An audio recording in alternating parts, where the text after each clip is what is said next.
Welcome to the Flex Forward podcast, where grit meets growth. With your host, Nic Espanet, bringing you stories of resilience, reinvention, and the real climb to success. All right, everyone. Welcome to the Flex Forward podcast. I'm joined today with Jesse Dishaw. He has a water company and some other successful businesses that he's gone through. I'm excited to hear more about that today and learn about some of his challenges and how he used resilience and just persistence and got through any of those. So, Randy, I told you I was going to do it. Jesse, if you can give us a brief introduction to kind of what you're doing in the business world and anything else you have going on. Yeah, sure. So thanks for having me on, Nick. But I've been in the water filtration and softener business for about over 4 years. In 2021, I co-founded a water filtration company called Living Water Systems. A buddy of mine was selling these systems in Dallas, and I wasn't even aware of how bad the water was, and the top water, all the chemicals and the chlorine and the hardness. And he did a test for me, and I was just blown away.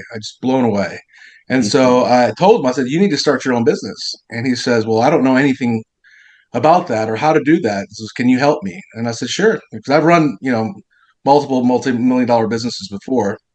And so we started. In 10 months, it was over $1 million, and the next year Nice. it was over $2 million.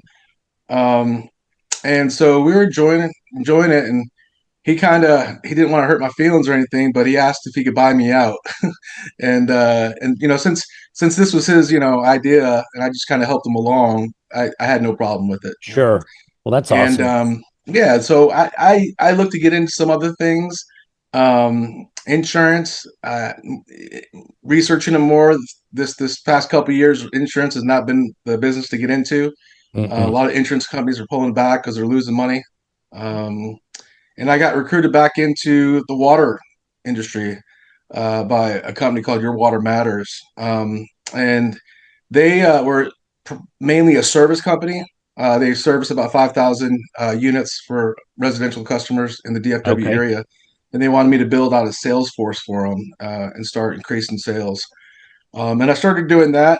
It was very successful. And I wasn't looking for a job. But then Connecticut of San Antonio called, and they recruited me to be their CEO. They're a lot bigger operation. They're $12 million operations that do about $1 million a month. So they threw a lot of money at me.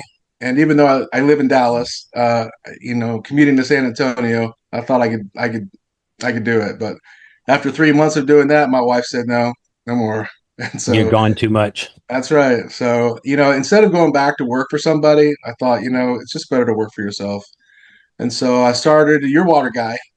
And I'm excited because, I've learned a lot from 2021 on how to advertise, how to gain customers. And then also, I don't have to run any of my decisions by anybody anymore, right? That's awesome. That's the best part.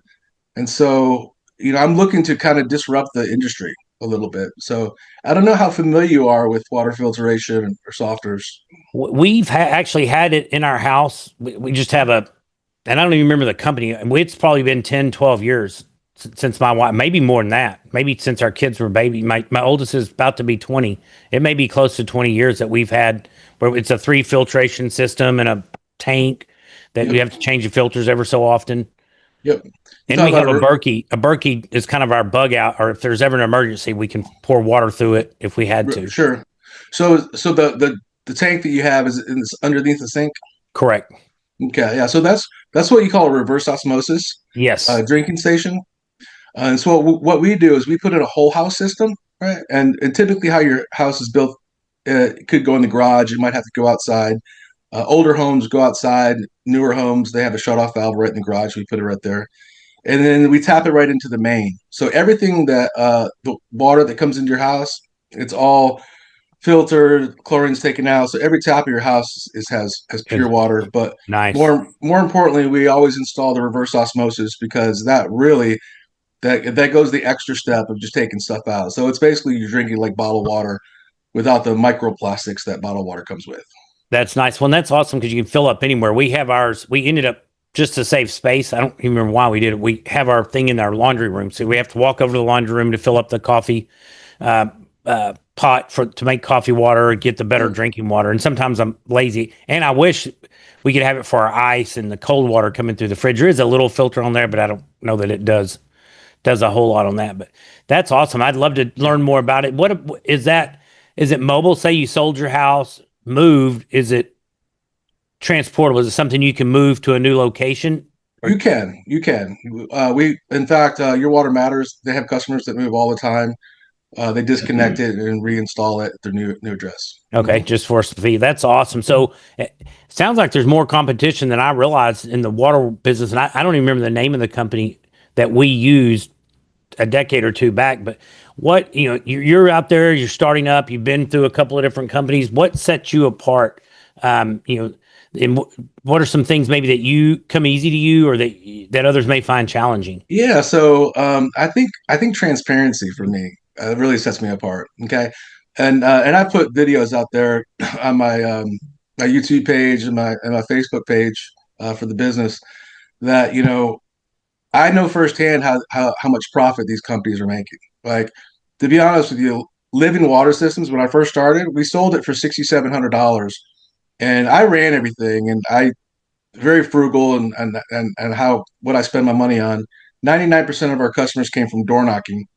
We had an 80% close ratio, but our profitability at the end of the month, I'd look at our EBITDA and I would divide the EBITDA by how many systems we sold, and we were profiting net after everything $3,500, right? So if we sold 10 systems, we would both make $35,000, which is a good healthy margin, right? So what I'm doing now with Your Water Guy is, and when I mentioned before, I'm disrupting the industry. I'm going to sell it for a lot less. So I'm starting out in the first 30 days of my business selling it the whole thing for $2,500, which is crazy, because if you call all the 15, 20 companies in the DFW area, the lowest you might get is $5,000. Wow. So you guys are at least half or better. Right. And in San Antonio, we sold it for $6,000, $7,000, $8,000. And all these systems are very similar to each other. And there's not a lot of big difference between them. Right.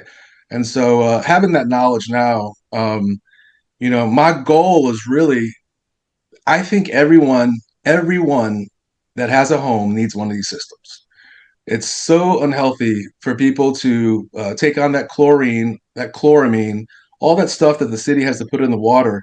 They cook with it. They're ingesting it. They're, Gary Brucka, I don't know if you know who that is. Yep. He had a video where he talks about it too. He talks about how he lives in Miami. He's got to have a filter.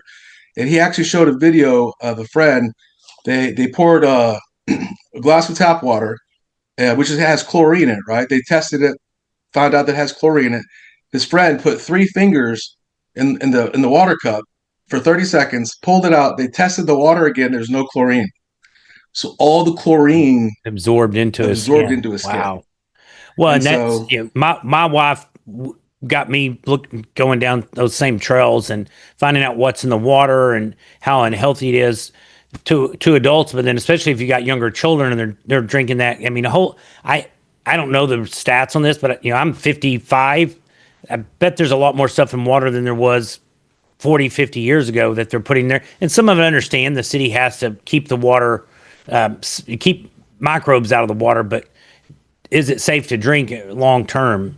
So I think it's awesome. We have a filtration system similar to what Jesse's talking about. I mean, and I'm going to look at his whole house. We just have a single station. So sure. I want to definitely get with you and learn more about what you guys provide.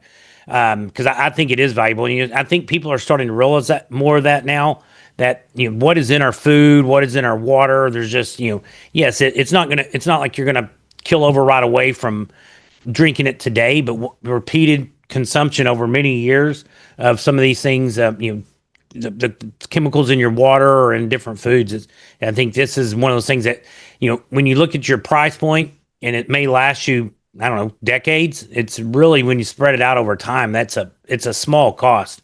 It's a little upfront, but it's going to stick with you forever, or not forever. You probably have to change. I assume there's filters got to be changed on sure. somewhat occasional basis, and Sure. probably a little maintenance, but yeah, for your health, I'll probably butcher this saying, but when you don't have your health, you're worried about one thing. When you have your health, you can be concerned with a lot of other things. So doing Right. things on the front end to keep your health is so important. So, Sure. Jesse, if someone's listening and wants to get better at something, like better at business, or we talked earlier that you work out a couple times a day, better at maybe fitness or personal care. Do you have any tips or tricks, books or anything that you have listened to or like to listen to or read that you would recommend for other listeners? I used to read books a lot back in the day. I probably need to get back into it. Um, just you have to make non-negotiables, right? So if you want to accomplish Good. something, successful people are people that make a habit of doing stuff that people don't like to do, right? And like a lot of us don't like to do certain things, so everyone goes down the path of least resistance, right? And so they don't do it. Sure. But if you know what you need to do, but you don't want to do it, you just have to do it. And it's a mindset, and it's a non-negotiable. Just like I work out, I have to find time to work out. That's a non-negotiable, right? If I have to get up at 4 o'clock, like I did this morning, and get it in, that's what I have to do. That's awesome. That's I think that's great. Getting up early or doing it, kind of plowing ahead is awesome. And so it sounds like things are going fairly well in business and you're having some success. And a lot of folks kind of moving into that area start thinking about ways to create passive income, either to enhance your current income or maybe supplement some of it down the road. What are your thoughts on any of these avenues? I think that's great. I think you always have to diversify. I think you always have to have some kind of side hustle that you're working on. Um, the best thing to do is not put all your eggs in one basket, Sure. right? No, So for sure. you always got to have your head on a swivel. Exactly. Good stuff. So as we're wrapping up the interview, do you have any exciting plans or initiatives in the works for the next 6 or 12 months? Yeah, so we're gonna expand pretty quickly. So we're gonna go to San Antonio. We're gonna go to Houston. The thing with San Antonio is it's it's odd, but by a short time there, I realized a lot of people there are more aware of the water problem. And so when I started up a door knocking crew, they were finding out about 60% already had whole house filters. Oh, wow. And Connecticut had a lot of commercial business, which here in Dallas, there's not many commercial businesses they get one. So it's the challenge in Dallas is just letting everybody aware. But no, we're going to be expanding pretty quickly because our price point is going to blow everybody out of the water. I'm probably going to upset a lot of other people that are trying to make a living.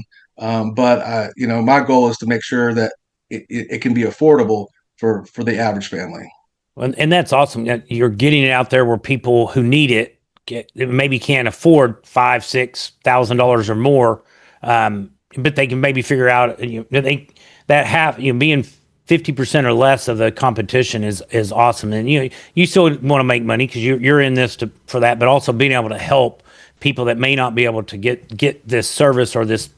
I guess the service would be right. Have clean water is awesome.